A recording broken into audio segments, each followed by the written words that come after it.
The molar mass is defined to be the ratio between the mass of a substance and the number of atoms or molecules in the substance, and this measured in moles.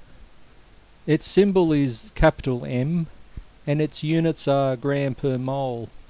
It turns out that the molar mass or atomic mass of hydrogen is about 1.0 grams per mole. So 1.0 grams of hydrogen atoms contains 1.0 mole of hydrogen atoms. The size of different atoms doesn't really depend on their weight, but if it did, then we could picture them as balls of different sizes depending on their masses. The radii of these atoms would be proportional to the cube root of their mass, and so we can build up a picture of what their masses look like. We can already start to see that their masses vary quite a lot, and more of the lighter atoms would be needed to make up a certain mass than the heavier ones.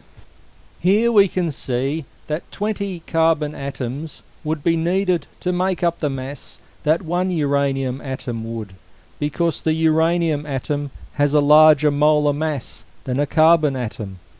Here in this first example, we must calculate the molar or atomic mass of an oxygen atom, and we're given that 2 moles of oxygen atoms weighs 32 grams. So firstly we use the molar mass equation, relating all 3 quantities to each other. We manipulate the equation so the molar mass becomes the subject of the equation. Then we substitute all the values into it, and we can leave the units until the last line.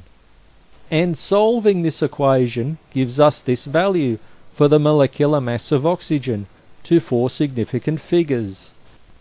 In the next example, we have to find the molecular mass of a carbon atom.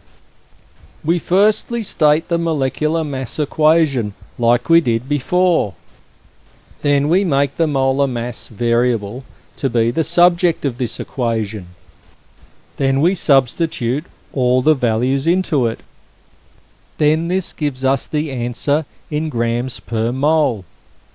In this next example, we have to find the amount of uranium atoms in a nugget.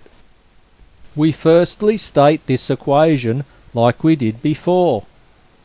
Then we manipulate it so that the number of moles, N, becomes the subject of it. Then we substitute all of the values into it. Then we have the amount of uranium atoms in the nugget being equal to 3 mole and to 4 significant figures. In this next example, the mass of helium gas has to be found, given the atomic mass and the amount of moles. We state the molar equation, and since M is already the subject of it, it doesn't need to be manipulated. We then substitute all the values into it.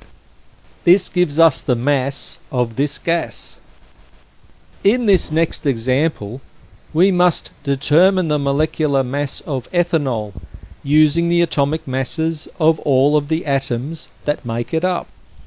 We can build a mathematical equation that expresses the molecular mass in terms of the sum of all the atoms in the molecule. Hydrogen occurs 6 times, so a 6 is placed in front of the atomic mass of hydrogen. We can then substitute all of these values in from the periodic table. And so this gives us the molecular mass to 4 significant figures. A better figure may be obtained by using more precise values for the atomic masses. And this last example requires us to find the molecular mass of a carbon chain molecule called pentine. It contains a triple carbon bond. And we can express this molecular mass as this more mathematical looking equation. The carbon atom is found 5 times in this molecule, so a 5 is placed in front of the atomic mass of carbon. And then we can substitute all of the values in from the periodic table. And so this is its molecular mass. So I hope that this video has been helpful for you in your quest to study chemistry.